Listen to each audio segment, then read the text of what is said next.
envisage une intervention militaire. C'est pourquoi le Mali, le Burkina, on a mis le pied tout de suite. Pour dire que si on attaque le Niger, parce que ce n'est pas la démocratie qu'on cherche à promouvoir, on cherche à avancer l'agenda d'une ancienne puissance coloniale qui a perdu pied et qui utilise nos organisations pour revenir. Ce n'est pas acceptable. Nous, dans le cas du Mali, on a vu beaucoup de pays africains au Conseil de sécurité ne nous soutiennent pas. Ils n'apportent même pas une approche différente. Ils votent avec nos ennemis, souvent. Donc je pense que nos organisations doivent pouvoir se ressaisir. Chacun de nous dans nos organisations, travaillons à faire de nos organisations des peuples et non des organisations d'État ou de chefs d'État ou de groupes.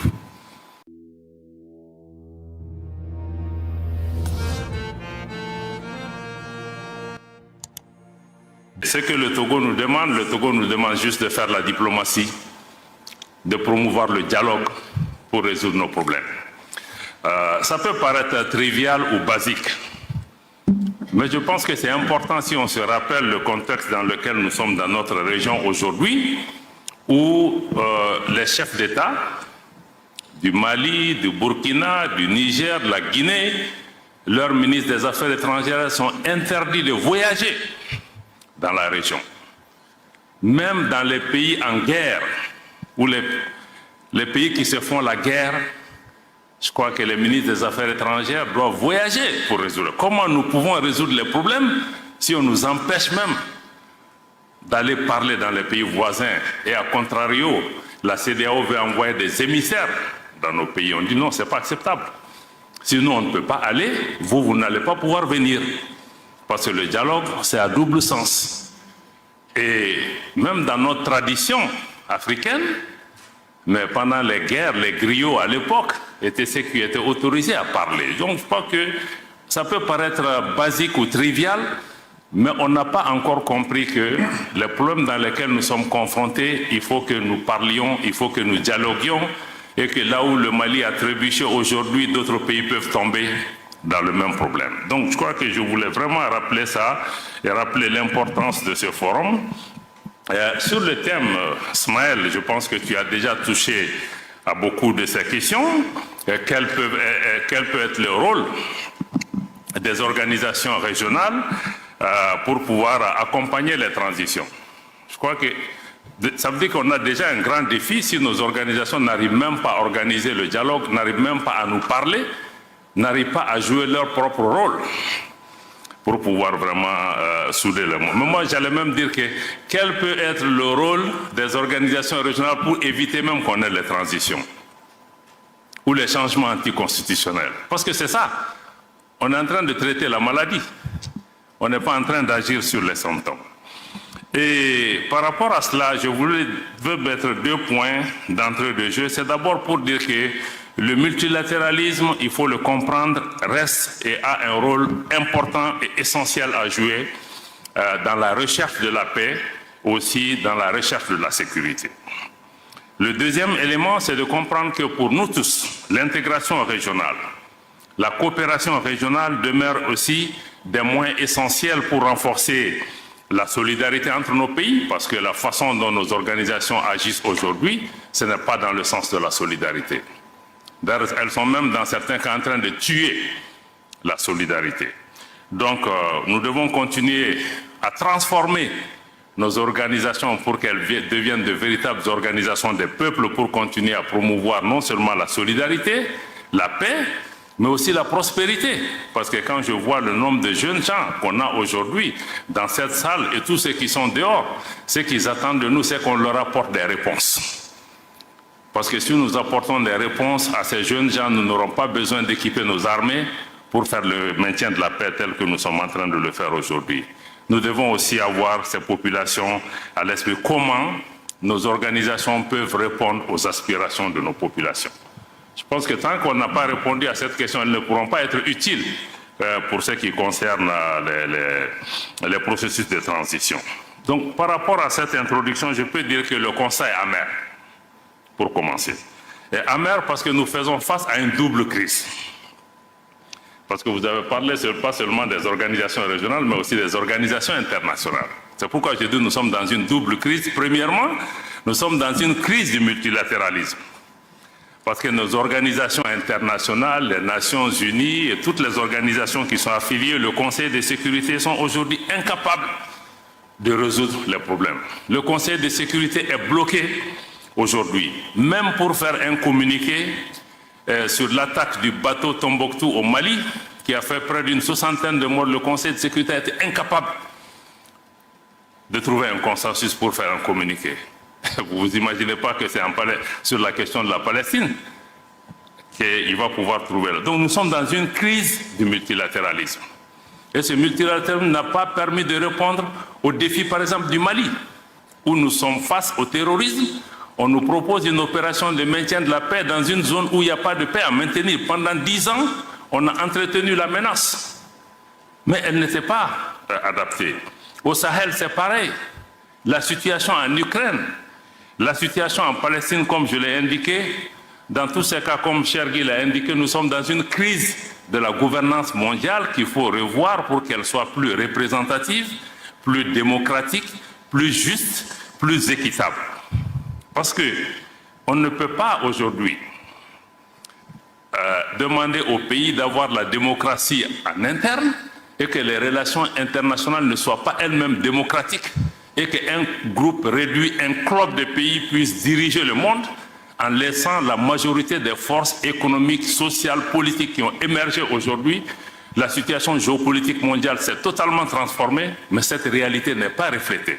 C'est pourquoi le système multilatéral aujourd'hui, qui nous accuse, nous, régime en transition, de ne pas être légitime, mais ce système même n'est pas légitime, parce qu'il ne reflète pas la réalité géopolitique mondiale. Donc nous sommes dans cette crise, mais par rapport à ça aussi, je voudrais avoir un son un peu différent. Parce que beaucoup disent, oui, il faut que l'Afrique soit au Conseil de sécurité, il faut que l'Afrique soit mieux représentée. Ce qui est vrai. Ce qui est vrai, nous constituons 55 pays. Mais moi, je veux mettre l'accent sur le fait que l'Afrique ne doit pas être là en nombre, mais en qualité, en substance. Parce que si nous avons une Afrique qui vient pour être traînée par d'autres puissances, être une chair à canon qui est répartie entre les puissances, non.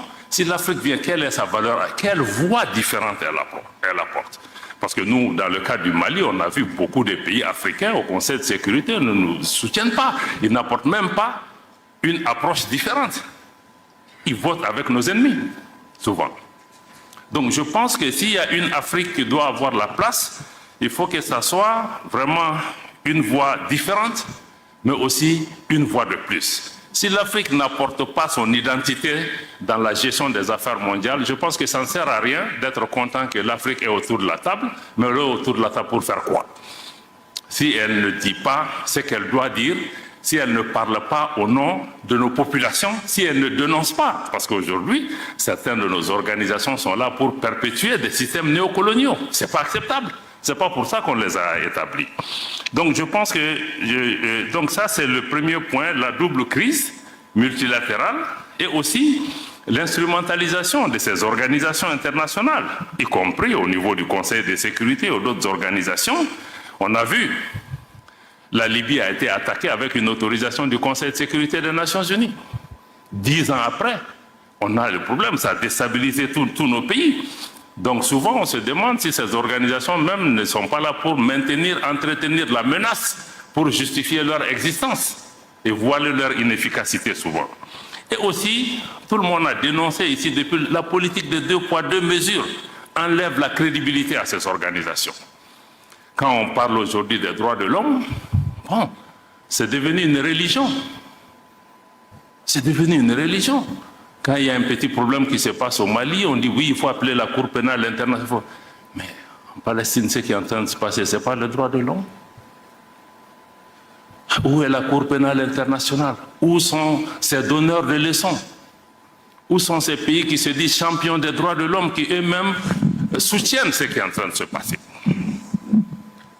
Je peux donner d'autres exemples par rapport aux droits de l'homme. Est-ce que c'est ça le droit de l'homme? La politique de 2 poids 2 mesures. Si je suis ami avec quelqu'un, je ferme les yeux. Non. Donc ce ne sont pas les principes. Ça enlève le truc. Même la démocratie. On nous accuse des 1000 noms d'Israël, mais en réalité, ceux qui prétendent promouvoir la démocratie, ce n'est pas la démocratie qui est en question, ce n'est même pas l'intérêt de nos pays. C'est leurs propres intérêts. Parce que quand vous voyez que quand la démocratie ou les institutions sont menacées dans le pays, en fonction du fait que ce pays est avec moi ou n'est pas avec moi, ou les nouveaux gouvernements sont avec moi, je me prononce. Est-ce que c'est ça la démocratie? Donc nous-mêmes, nous devons pouvoir vraiment prendre ces questions. Donc je voulais dire que le système multilatéral, sur cette partie de la double crise, est incohérente et inconséquente par rapport aux réponses à nos questions. Maintenant, la deuxième partie de la double crise, c'est maintenant la crise de nos organisations régionales. Ce qui est vraiment le point sur lequel je voudrais pouvoir inviter la réflexion. Je pense que cher Guy a beaucoup parlé de cette question. Naturellement, aucun de nous n'est satisfait. Nous, régime en transition, ni les autres, par rapport à la réponse qui est apportée à cette question. La première chose, c'est de mettre l'accent sur l'incapacité de nos organisations à anticiper, à prévenir et à agir en amont. Ismaël a touché sur la question. On dit early warning, early warning. Non, ce n'est pas early warning. Tout ce qui s'est passé au Mali, au Niger, au Burkina, en Guinée, mais on a vu venir, on n'a pas besoin d'être savant. Qu'est-ce qui a manqué? Mais il n'a rien fait, il n'y a pas eu d'action. Et parce que dans nos pays, bon, on est très prompt à agir quand des gens prennent le pouvoir par des coups d'État ou autres. Mais qu'est-ce qu'on fait des présidents qui sont assis et qui posent des actes qui créent la tension dans leur pays, qui manipulent les constitutions, qui manipulent les organes judiciaires, qui créent l'instabilité dans leur pays, qui empêchent aux gens d'être candidats à des élections, etc. Qu'est-ce qu'on en fait? On regarde. Maintenant, quand il y a un changement, je connais même les playbooks de ces organisations. Tout le monde s'élève, mission, on fait 10 sommets qui n'aboutissent à rien. Donc je pense que ça, notre incapacité à anticiper et à répondre est un problème. Et aussi l'absence de solutions adaptées à ces changements anticonstitutionnels. Parce qu'on a l'impression que, comme les anglophones le disent, one size fits all. Quand il y a un problème au Mali, quand il y a un problème au Gabon, quand il y a un problème au Tchad ou ailleurs, on a la même solution. On a le même remède pour toutes les solutions. Est-ce qu'on peut être un peu plus créatif, que ce forum nous aide aussi à avoir du recul, à se dire que oui, chaque situation est peut-être différente. Les pays, le Mali, le Niger, le Burkina font face à une situation sécuritaire extrêmement compliquée, extrêmement difficile, et où des pays ont perdu 40 à 50% de leur territoire face à l'insécurité. Mais qu'est-ce que ces organisations ont fait pendant ce temps? Le ministre, le général Toumba en a parlé ce matin. On n'a vu personne. La CEDEAO elle-même et même l'Union africaine, ils ont sous-traité cette responsabilité aux Nations Unies qui elles-mêmes n'étaient pas capables de répondre à cette question. Aujourd'hui, le Mali, le Burkina ou le Niger dépendent 25% de leurs ressources propres pour faire face à la lutte contre le terrorisme. Parce que, au Mali en particulier, l'exemple que je connais, les changements de pouvoir auxquels on a assisté, c'est surtout l'exaspération, la frustration de la population face à l'incapacité des pouvoirs politiques à répondre à cette situation. Donc si la CEDEAO et les autres organisations veulent aider, ils doivent d'abord fixer ce problème. On ne peut pas venir dire aux gens seulement organiser des élections ABCD. Même pour les élections, pour qu'elles soient inclusives, il faut que l'État soit présent sur l'ensemble de son territoire. Donc je pense que ça, il faut vraiment des solutions adaptées à chaque situation. Il faut aussi comprendre que la peur ne peut pas constituer une politique. Je sais que dans beaucoup de pays, les gens ont peur, qu'il y ait contagion des coups d'État. Est-ce que cette peur a empêché que les choses se passent? Donc au-delà de la peur, moi je crois qu'il faut qu'on soit pragmatique. Comme le cas du Niger, on l'a indiqué. Ce qui s'est passé, il ne faut pas être devin, mais il faut engager les gens, il faut parler avec les gens pour trouver des solutions. Donc je pense qu'il faut vraiment ce pragmatisme-là qui est nécessaire. J'ai déjà parlé de l'absence de solidarité, mais aussi nos organisations doivent fondamentalement changer de logiciel. Il faut comprendre des pays comme le Mali, nous avons souscrit à toutes ces organisations. Nous savons que dans ces organisations, quand il y a un coup d'État, il y a changement anticonstitutionnel, les règles s'appliquent. Et les règles qui sont là, c'est la suspension des instances de ces organisations, conférence des chefs d'État, conseil des ministres, etc. Mais ce n'est pas l'ostracisme et l'exclusion. C'est pourquoi Lomé est importante. par rapport à ça. Parce que dans certains cas, non seulement les pays sont sanctionnés, mais sont punis. Pas seulement punis, pas seulement les dirigeants, mais on punit toute une population, sans punition collective.